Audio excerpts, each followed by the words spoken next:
How are you, Change Radio listeners? My name is Timothy Muswere, the Secretary for Information, Masvingo Province Youth Assembly.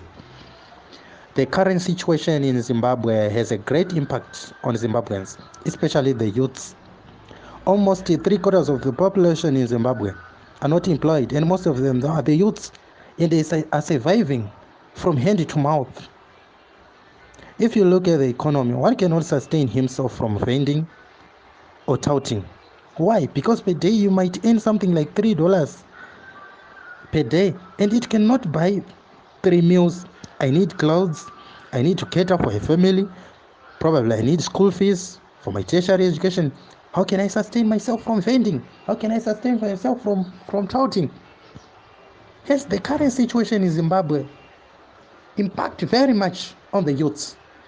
If you look in Masvingo province, some of them are into illegal mining activities.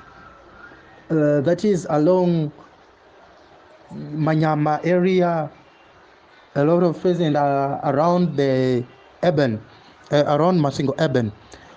All of them are trying to get a living, but they can't sustain themselves. Yes, the economy is impacted much on the youths. From there, I look at the issue of education in the education sector. Most youths are at tender age and they are still pursuing their studies. Some are at varsity, some are at college, some are at teachers' college, some are at polytechnic. They need school fees, but they can't afford the school fees. Hence, the current situation where one cannot pocket himself a $5, where one cannot pocket himself 100 rand, yet the government would be, yet the shops or any other business sectors are charging exorbitant prices in foreign currency, but one doesn't have that foreign currency.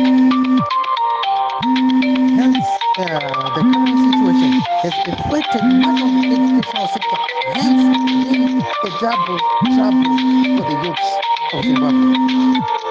In a survey that I have made personally, most students that I'm seeing doing the illegal change of money, some of them in the illegal mining, some of them are still pursuing their studies. Some have even deferred from university because they can't afford the the fees, the tuitions.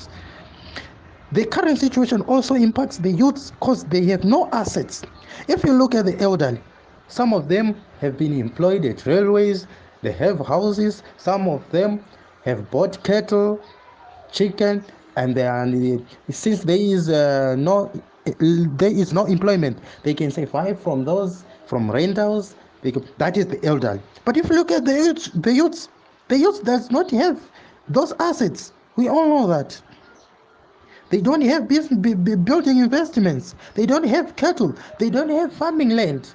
Where could they have got this? Yet they are just coming from school, from secondary school.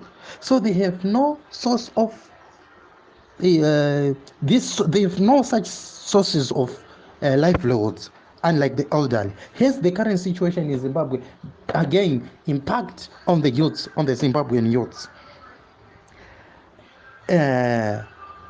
Moreover, there is this COVID-19 issue. There is the HIV pandemic issue. We know we have been in this lockdown, the lockdown era that we have been into. Most youths couldn't get out. We know the youths rely on hand to mouth, this touting and vending. But lockdown restricted everyone not to go for vending, not to go for touting, not to just to stay indoors. So where could they earn anything? Hence, the COVID-19 also impacted much on the Zimbabwean youths. Therefore, we can see that the economic crisis in Zimbabwe, or the political economic crisis in Zimbabwe, which reaches again into the health sector after the COVID-19, all of them pile a heap of difficulties over the Zimbabwean youths. There are some activities, some behavioral change that we have noticed because of the Zimbabwean situation. This unbecoming and unacceptable types of behavior mostly happen among youth, mostly take place among youth. There is prostitution, drug abuse, stealing. Some of them are into some of them are in prisons. Most of them are the youths. Why? They are forced into drug abuse because they have stress. They can't sustain themselves. They are not employed. Some of them are into prostitution because they are trying to get a living.